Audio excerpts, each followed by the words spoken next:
మన ఫాలోవర్ ఎవరో పేరు ఝాన్సీ రాణి గారు. ఆవిడ కామెంట్ పెట్టారు.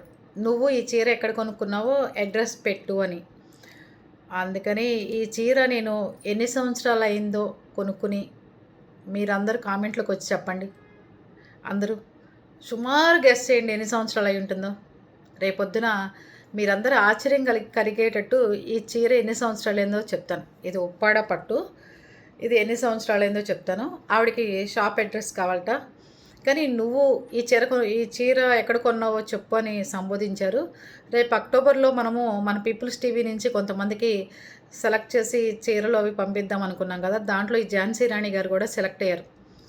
మీరు ఏ ఏజ్ వాళ్ళన్నా అవ్వచ్చు, మా అమ్మగారి వయసు అవ్వచ్చు, లేకపోతే అంతకంటే పెద్ద అవ్వచ్చు, ఎవరైనా కానీ మీరు అని సంబోధించండి. అక్షరం తప్పుపడి ఉంటుందేమో అనుకున్నా నేను పొరపాటున. నేను మిమ్మల్ని మీరు అంట, మీరు నన్ను మీరు అనండి. ఒకళ్ళు కనుక నువ్వు అని కామెంట్ పెడితే దాన్ని అందరూ ఫాలో అవుతారని నా ఉద్దేశం. అది మీకు తప్పు పడి ఉండొచ్చు. నేను మిమ్మల్ని విమర్శించట్లా. మీ పేరు ఝాన్సీ రాణి మా మదర్ పేరు అనమాట. మీరు అక్టోబర్లో మన ఫాలోవర్స్కి ఇచ్చే దాంట్లో మీరు సెలెక్ట్ అయ్యారు. మీరు అప్పటిదాకా కామెంట్ పెడుతూ ఉండండి, గుర్తు చేయండి నాకు. మీకు కంపల్సరీగా గిఫ్ట్ అంతా ఏర్పాటు చేస్తాను. నేను ఏ షాప్లో అయితే చీర కొనుక్కుంటానో ఆ షాప్ నుంచి మీకు శారీస్ వస్తాయి. ఓకేనా?